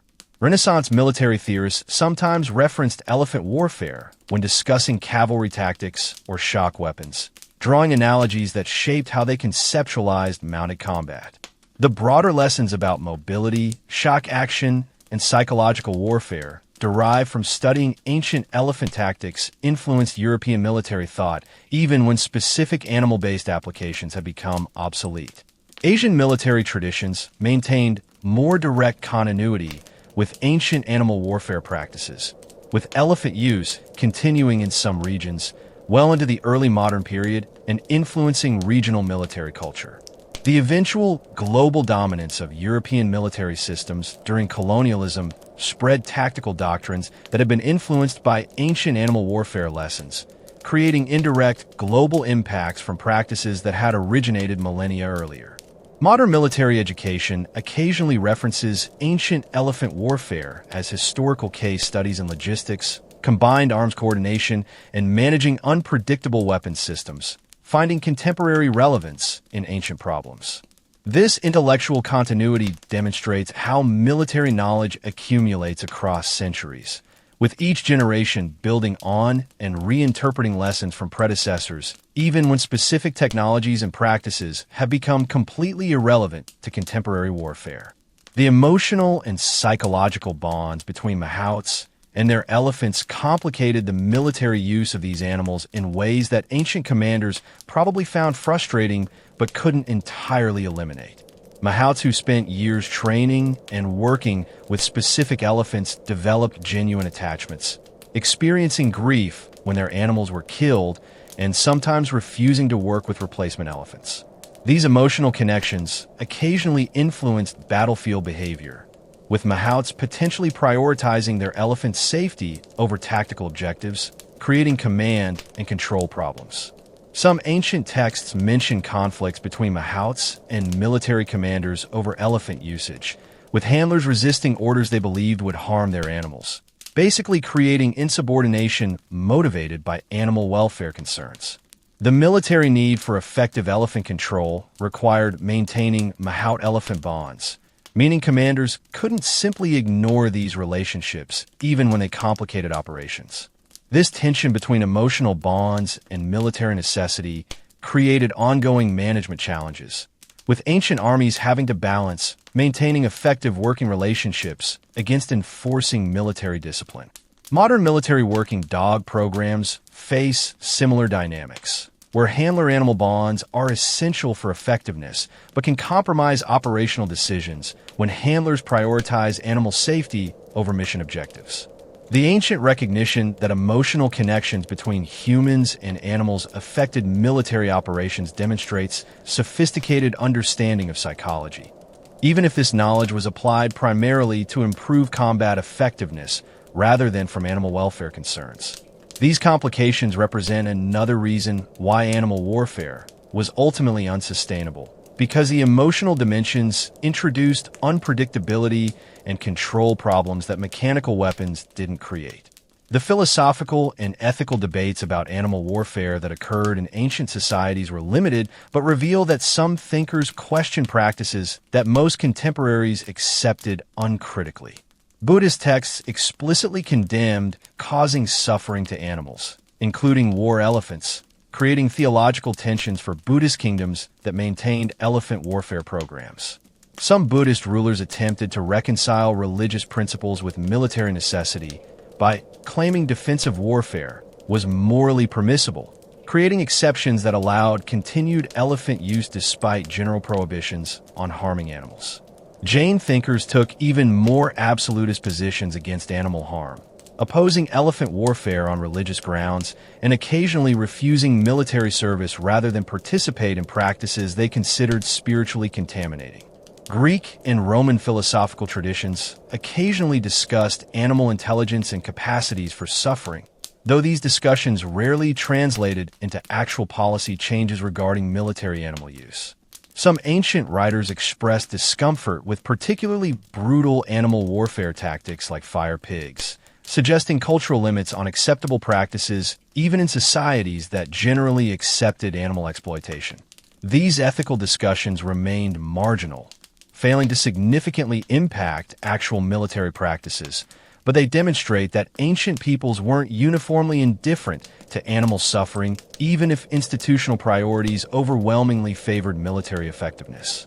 The fact that these ethical voices existed at all is historically significant, representing early articulations of concerns that would eventually develop into modern animal welfare movements, though the connection is indirect and took millennia to mature. Contemporary animal rights advocates sometimes claim these ancient thinkers as intellectual predecessors, though doing so risks anachronistic readings that impose modern categories onto very different historical contexts. The urban legends and folklore that developed around war elephants and animal warfare tactics sometimes contain kernels of truth mixed with wild exaggerations that make separating fact from fiction challenging for historians. Stories circulated about elephants that could count, understand human speech, or perform impossible feats, creating mythical animals that bore limited resemblance to reality but influenced how people understood elephants. Tales of fire pigs grew in the telling, with some accounts claiming they were deliberately bred for increased flammability or trained to seek out elephants specifically, assertions that are biologically and logically absurd but persisted anyway. Medieval bestiaries included completely fictitious animals allegedly used in ancient warfare, blending real accounts of elephants with invented creatures like dragons or unicorns in ways that confused factual history with fantasy. Some historical accounts claimed ancient armies used lions, tigers, or other predators as weapons, stories that are probably exaggerated or entirely fabricated but got repeated until they achieved quasi-historical status. The challenge for modern historians is distinguishing plausible accounts from fantastical embellishments when dealing with ancient sources that didn't share contemporary standards for factual accuracy or source verification. Archaeological evidence helps ground these accounts in physical reality, confirming that yes, war elephants were real, but can't verify or refute specific legendary claims about individual animals or incidents. The persistence of these legends demonstrates how spectacular military events generate storytelling that transforms history into mythology, creating narratives that serve cultural needs for wonder and entertainment rather than strictly preserving factual accuracy. The environmental knowledge required to successfully maintain war elephant programs was substantial, requiring understanding of elephant ecology, nutrition, disease, and behavior that represented sophisticated applied biology. Ancient elephant keepers understood that elephants needed varied diets, including specific plants and minerals, demonstrating nutritional knowledge that modern science has confirmed is accurate. They recognized that elephants were intelligent social animals requiring mental stimulation and social contact, providing enrichment that prevented psychological problems, though whether this was motivated by welfare concerns or purely pragmatic maintenance is unclear. Some ancient texts describe elephant communication, social hierarchies, and behavioral patterns with remarkable accuracy, demonstrating keen observational skills and genuine understanding of elephant natural history. The medical knowledge of elephant diseases, parasites, and health conditions reflected accumulated practical experience, with treatments that sometimes had legitimate therapeutic value alongside ineffective folk remedies. This environmental and biological knowledge existed without modern scientific frameworks, relying instead on empirical observation and trial-and-error learning accumulated across generations. The sophistication of ancient elephant knowledge challenges assumptions about ancient ignorance, demonstrating that practical expertise can develop without formal scientific methods when there's sufficient motivation and opportunity for careful observation. Modern conservation biology, studying elephant behavior and ecology, sometimes encounters insights in ancient texts that anticipated discoveries made through contemporary research, suggesting ancient observers understood more than they're often credited for. This historical knowledge has contemporary value, with some elephant conservation programs incorporating traditional management practices derived from ancient texts because they reflect deep understanding of elephant needs developed through centuries of practical experience. The military-industrial complexes that developed around war elephant programs created powerful interest groups that actively resisted tactical innovations, threatening their economic and social positions, demonstrating how military obsolescence becomes politically complicated. Elephant breeders, trainers, equipment manufacturers, fodder suppliers, and entire regional economies dependent on elephant-related military spending had vested interests in maintaining programs regardless of strategic merit. When some commanders questioned elephant effectiveness after costly failures, they faced opposition from coalitions defending elephant warfare, not because the tactics were sound, but because too many people's livelihoods depended on them continuing. Ancient political systems lacked transparent budget processes or democratic accountability, meaning entrenched interests could perpetuate wasteful programs through court influence and patronage networks without facing public scrutiny. The persistence of elephant warfare long after its tactical utility became questionable reflects these political dynamics as much as genuine military assessment. Some kingdoms maintained token elephant forces primarily for ceremonial purposes while claiming military readiness, essentially creating jobs programs disguised as defense policy. The eventual abandonment of war elephants happened gradually through attrition rather than deliberate policy changes, with programs slowly shrinking as resources dried up and alternative tactics proved superior. Modern defense procurement faces remarkably similar dynamics, with weapons systems continuing through political momentum despite questionable strategic value, because too many constituencies benefit from their continuation. The pattern of military technology persisting beyond rational justification appears universal across historical periods, suggesting fundamental dynamics about bureaucracy, special interests, and institutional inertia that transcend specific technological contexts. The cross-cultural military exchanges that occurred when armies using different animal warfare traditions encountered each other produced tactical innovations and mutual learning that shaped subsequent military developments. When Alexander's Macedonian forces met Indian elephant armies, both sides adapted their tactics based on what they learned, creating hybrid approaches that combined Greek combined arms doctrine with Indian elephant deployment. Chinese military encounters with Central Asian cavalry traditions influenced their own animal warfare practices, including the adoption of horse breeds and mounted combat techniques that transformed Chinese military capabilities. The Islamic conquests brought Arab military traditions into contact with Persian, Indian, and Byzantine practices, creating cultural syntheses that blended different approaches to animal warfare and military organization. These cross-cultural military encounters sometimes involve capturing enemy specialists and forcing them to share knowledge, essentially conducting military-industrial espionage through coercion rather than voluntary exchange. Mercenary soldiers who fought for multiple kingdoms carried tactical knowledge across cultural boundaries, serving as vectors for military innovation that operated independently of official diplomatic channels. The Mongol conquest created unprecedented military information exchange, with Mongol armies incorporating tactics and specialists from conquered peoples into their own forces, producing highly sophisticated combined arms capabilities.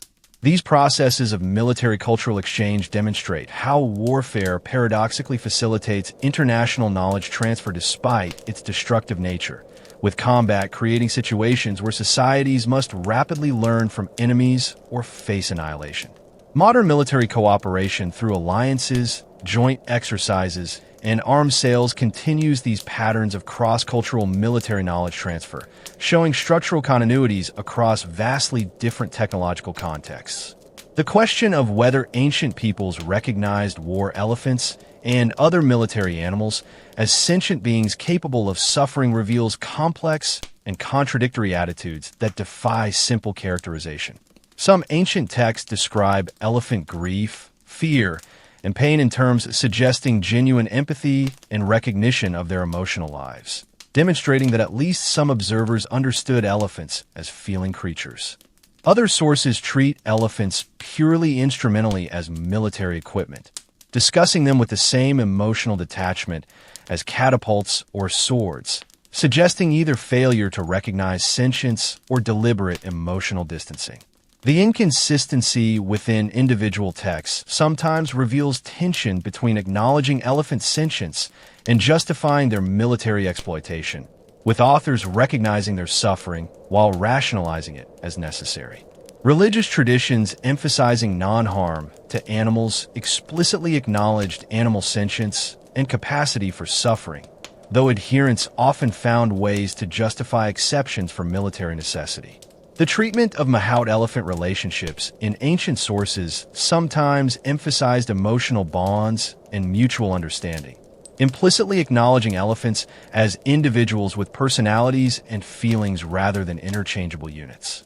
Modern animal cognition research has confirmed that elephants possess sophisticated emotional and intellectual lives, vindicating ancient observers who recognized their sentience while indicting military practices that exploited them.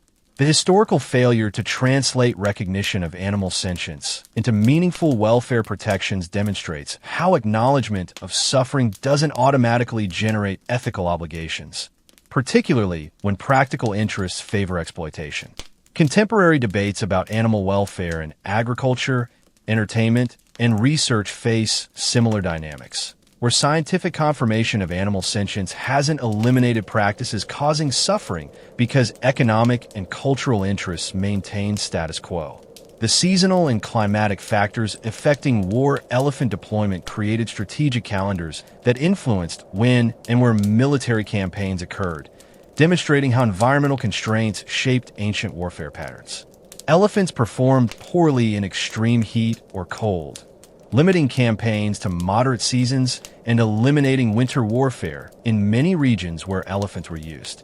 The monsoon seasons in South Asia made elephant movement difficult and increased disease risks, creating predictable windows for military operations that both sides understood and planned around.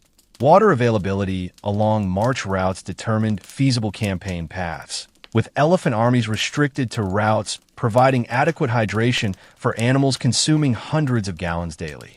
Food availability varied seasonally, affecting whether campaigns could sustain elephant forces or whether they'd face critical supply shortages that undermined operations.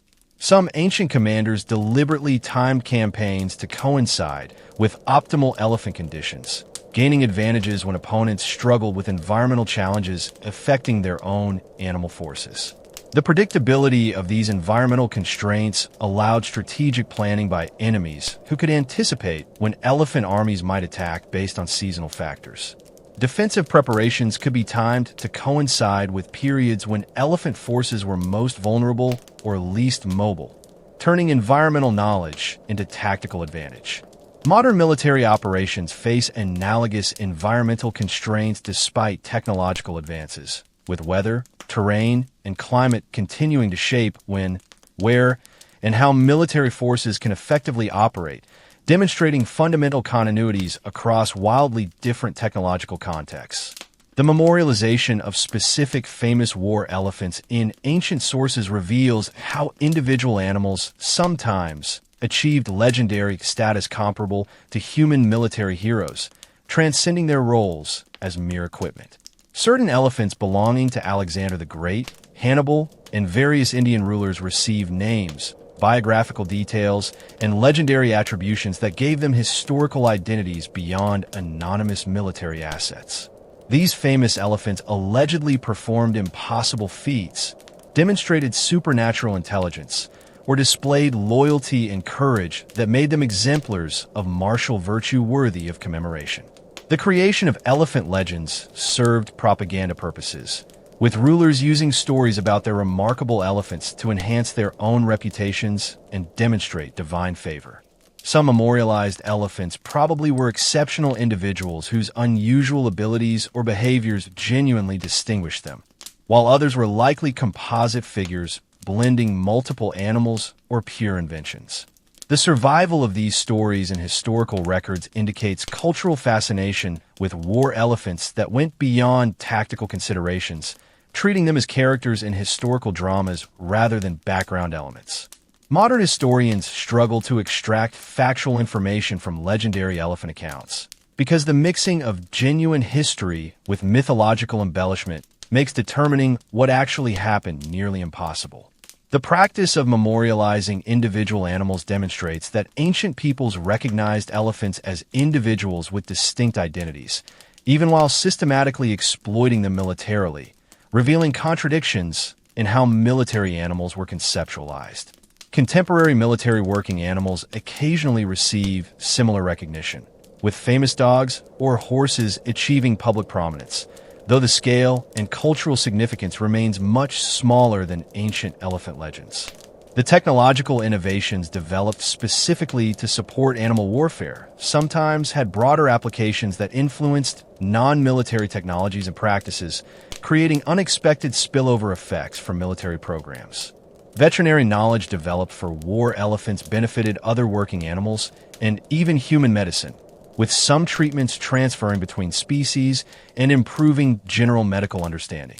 Metallurgical techniques perfected for elephant armor influenced other metalworking applications, improving manufacturing capabilities that serve civilian as well as military purposes. Transportation and logistics innovations required for moving elephant armies improved road engineering, bridge construction, and supply chain management with benefits extending beyond military contexts. Agricultural innovations in fodder production developed to feed elephant core sometimes increased overall agricultural productivity, benefiting civilian food security even while serving military needs.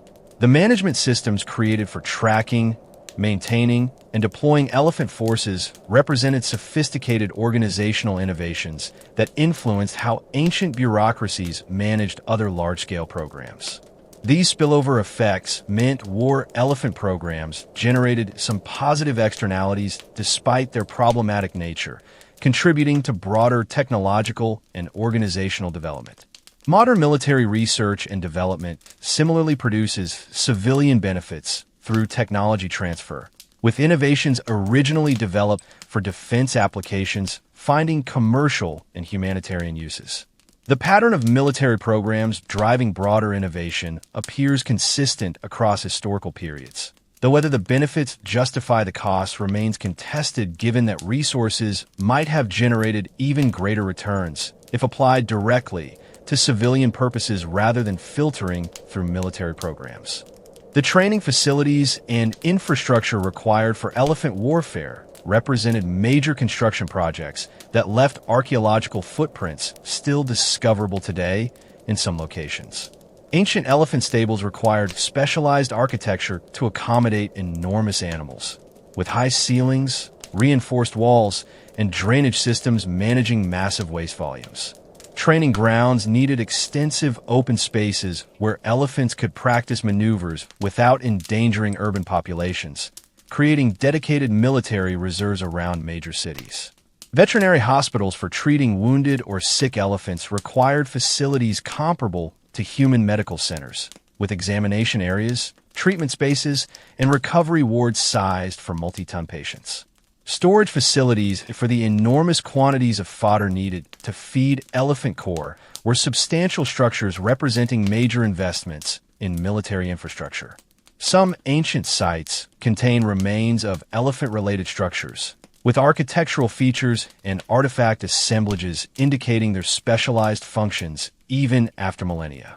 The scale of these installations demonstrates the magnitude of commitment required for elephant warfare programs, with physical infrastructure investments that persisted beyond the programs themselves. Modern archaeological investigation of these sites reveals details about how elephant facilities were designed, operated, and integrated into broader military complexes, providing material evidence complementing textual sources.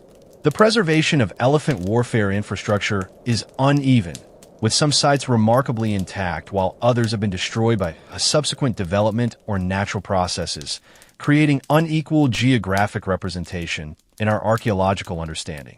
The final campaigns where war elephants saw significant military use represent twilight moments for a weapons system that had dominated warfare for centuries but was becoming increasingly obsolete. The Mughal Empire in India maintained war elephants well into the 16th century, deploying them against opponents with gunpowder weapons in battles that demonstrated their vulnerability to modern technology.